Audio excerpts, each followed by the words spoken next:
வணக்கம்.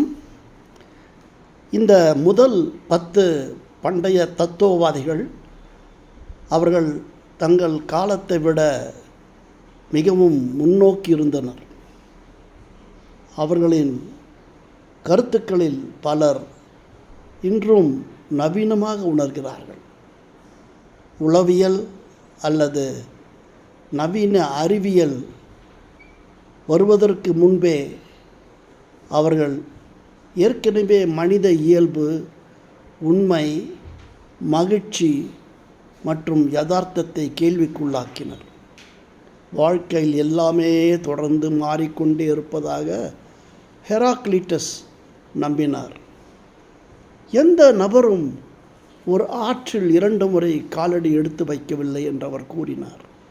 ஏனென்றால் நதி மற்றும் நபர் இருவரும் எப்போதும் மாறிக்கொண்டிருக்கிறார்கள்.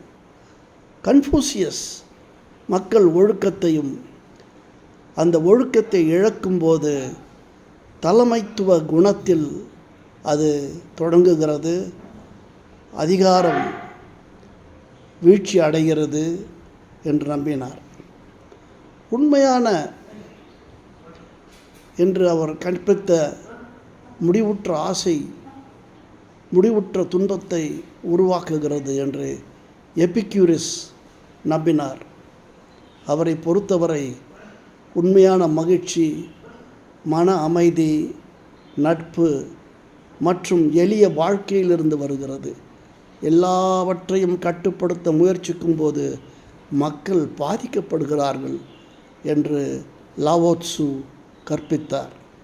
அவர் நம்பினார், ஞானம் தொடர்ந்து போராடுவதற்கு பதிலாக உயிருடன் இயற்கையாக வாழ்வதில் இருக்கிறது.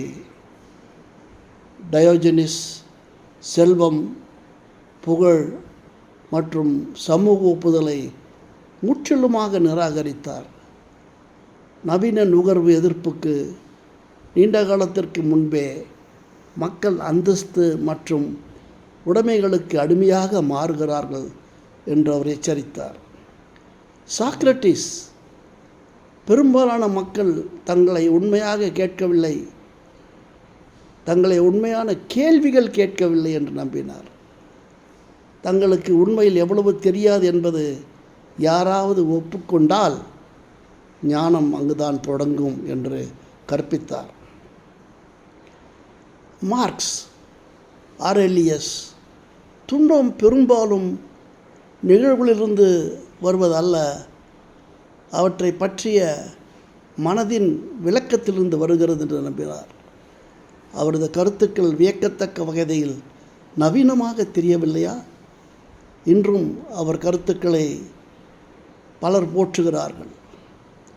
இன்றும் பலர் மாயையை யதார்த்தமாக தவறாக நினைக்கிறார்கள் என்று பிளாட்டோ எச்சரித்தார். குகையில் அவரது புகழ்பெற்ற உருவகம் நவீன ஊடக யுகத்தில் இன்றும் பொருத்தமானதாகத்தான் உணர்கிறோம். அரிஸ்டாட்டில் அறிவியல், தர்க்கம், அரசியல், மனித நடத்தை ஆகியவற்றை படித்தார். அவரது சிந்தனை நவீன அறிவின் அடித்தளங்களை வடிவமைக்க உதவியது. டெமோக்ரிட்டஸ் பிரபஞ்சம் அணுக்கள் எனப்படும் சிறிய சிறிய கண்ணுக்கு தெரியாத துகள்களால் ஆனது என்று நம்பினார். நவீன அறிவியல் இதை உறுதிப்படுத்துவதற்கு 2000 ஆண்டுகளுக்கு முன்பே இந்த விஷயத்தை சொன்னார். பல பழைய தத்துவவாதிகள் மனித இயற்கையை நவீன உலகத்தை விட என்று தெளிவாக புரிந்து கொண்டனர். எந்த தத்துவ ஞானி உங்களை ஆச்சரியப்படுத்தினார் சொல்லுங்கள்?